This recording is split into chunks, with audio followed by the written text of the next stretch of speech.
நண்பர்களே, கெட்டுப்போனவற்றை மனதில் சுமக்காதீர்கள்.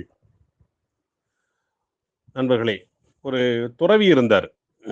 அந்த துறவிகிட்ட ஒருத்தர் போனாரு.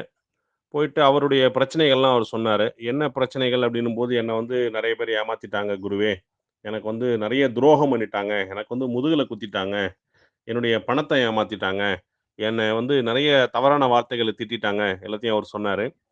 அப்போ இதெல்லாம் சொல்லிட்டு சொன்னாரு, "அவங்களெல்லாம் நான் பழி வாங்கணும். எனக்கு ஏதாவது ஒரு அதுக்கு தகுந்த மந்திரம் ஒண்ணு சொல்லிக் குடுங்க. அவங்களுக்கு ஏதாவது ஒண்ணு ஆகணும்." அப்படின்னு சொல்லி அந்த துறவி கிட்ட கேட்டாரு. அதுக்கு அந்த துறவி சொன்னார், "நான் சொல்ற மாரி செய்யி. உனக்கு வந்து எல்லாம் நல்லது நடக்கும்." அப்படின்றாரு.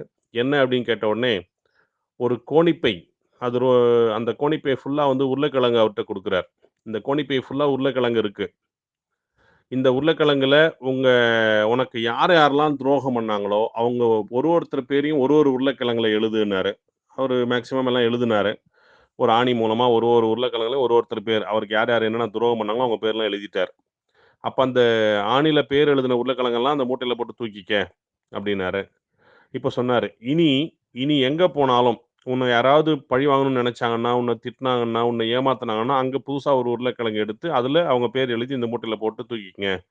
ஒரு கண்டிஷன் என்னன்னா, எங்க போனாலும் இந்த மூட்டைய நீங்க உங்க கையில தூக்கிட்டு போயிட்டு இருக்கணும்." அப்டின்னு சொல்லி சொல்றாரு. சரி ஏதோ துறவி சொல்றாரு, அதுல ஏதாவது அர்த்தம் இருக்குன்னு சொல்ட்டு, அந்த பாதிக்கப்பட்டவர் வந்து என்ன பண்ணாருன்னா, அந்த மாரி மூட்டையில வந்து பேர் எழுதின அந்த மூட்டைய தூக்கிட்டு போக ஆரம்பிச்சாரு. அ வழியில யாராவது ஏதாவது இவர திட்டினா, ஏதாவது சொன்னா உடனே இன்னொரு உருளைக்கிழங்கு எடுத்து அதுல பேர் எழுதி போட்டுருவாரு. நாள் ஆக ஆக இந்த மூட்டை வந்து பெருசாக ஆரம்பிச்சது. ஏன்னா, அப்பப்ப இவரு ஒருத்தர் பேர் எழுதி போட போட அந்த மூட்டைய வந்து அவரால சுமக்க முடியல. இதுக்கு அடுத்து இன்னொரு பிரச்சனை வந்தது. அந்த உருளைக்கிழங்குல அந்த ஆணில பேர் எழுதுனதுனால என்ன ஆயிடுச்சுன்னா, அந்த உருளைக்கிழங்கெல்லாம் கொஞ்சம் கொஞ்சமா அழுக ஆரம்பிச்சுடுச்சு. அழுக ஆரம்பிச்சு ஒரு மாரி கெட்ட துர்நாற்றம் வீச ஆரம்பித்தது.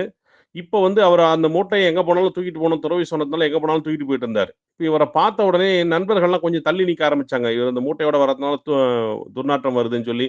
ஈவன் அவங்களுடைய மனைவி, குழந்தைகள் கூட கொஞ்சம் தயங்குனாங்க. இந்த மூட்டையோட இவரு வரும்போது அந்த துர்நாற்றத்துக்கு பயப்பட ஆரம்பிச்சாங்க. அதுக்கப்புறம் இவர் திரும்பவும் துறவி கிட்ட போறாரு. துறவி கிட்ட போயிட்டு, "என்ன துறவி இந்த மாரி பண்ணிட்டீங்க? யாருமே என்கிட்ட வரமாட்டேங்கிறாங்க. எல்லாம் வந்து விலகி ஓடுறாங்க" அப்டின்னாரு. இப்ப என்ன புரிஞ்சுக்கிட்டேன்னாரு. "இல்ல இந்த பழைய விஷயங்கள், இந்த பழைய பிரச்சனைகள நான் சுமந்துட்டு இருக்கிறதுனால யாரும் என்கிட்ட வரமாட்டேங்கிறாங்க. இத நான் புரிஞ்சுக்கிட்டேன்" அப்டின்னு சொன்னாரு. இது புரிஞ்சுக்கிட்டதோட நீங்க செய்ய வேண்டிய வேல உடனடியா அந்த உருளைக்கிழங்கெல்லாம் தூக்கி போட்டுரு. பழசையெல்லாம் நீ தூக்கி போட்டுட்டா, உனக்கு வந்து நல்லது. பழசு இருக்கும்போது, உன்கிட்ட இப்ப இருக்கிற நல்லவர்களும், சுற்றத்தாரும், உங்க மனைவி, குடும்பத்தாரும் உங்ககிட்ட இருந்து விலக ஆரம்பிப்பாங்க அப்டின்னு சொல்லி அவருக்கு சொல்றாரு. உடனே அவர் அந்த உருளைக்கிழங்கெல்லாம் தூக்கி போட்டாரு. இப்ப கோழி என்ன பண்ணுறாரு, "கோழியே வேண்டாம் தூக்கி போட்டுரு. இனி எந்த உருளைக்கிழங்குமே நீ தூக்கிட்டு போ வேண்டாம்."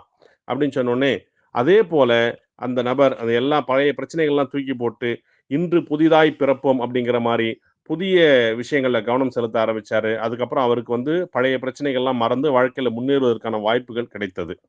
நண்பர்களே, நமக்கு செய்த நல்ல விஷயங்கள், பிறர் வந்து நமக்கு நல்ல விஷயங்கள் செய்றாங்கன்னா, அத வந்து எந்த சூழ்நிலையிலும் மறக்கக்கூடாது. நமக்கு சில பேர் கெடுதல் செஞ்சிருப்பாங்க.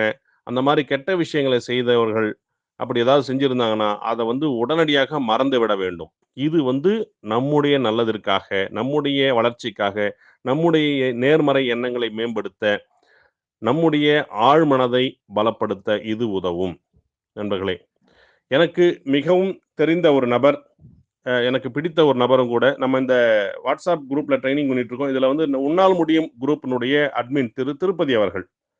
அவர் வந்து பார்த்தீங்கன்னா, இந்த மாரி அவருக்கு இந்த மாரி சூழ்நிலைகள் பல வரும்போது, அவர் அந்த பழைய உருளைக்கிழங்குகளை தூக்கிக் கொண்டு திரியவில்லை. எல்லாத்தையும் தூக்கி போட்டார். அந்த மாரி பழைய சூழ்நிலைகள் வந்தப்ப எல்லாத்தையும் தூக்கி போட்டு, இன்னைக்கு நம்ம என்ன பண்ண போறோம் அப்படிங்கிறத மட்டும் முடிவு செய்து, முன்னேற்றத்தை மட்டும் மனதில் கொண்டு, தானும் முன்னேற வேண்டும், தன்னை சுற்றி இருக்கிறவங்களும் முன்னேறுங்கிற எண்ணத்தோட அவர் செயல்பட்டுக் கொண்டிருக்கின்றார்.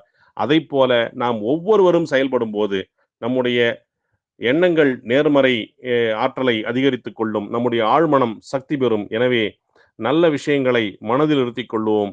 கெட்ட விஷயங்களை மறந்து விடுவோம். பழையன அ கழிய வேண்டும். பழைய உருளைக்கிழங்குகளை கெட்டுப்போன உருளைக்கிழங்குகளை தூக்கி போட்டு, புதிய யுகம் நோக்கி பயணிப்போம்.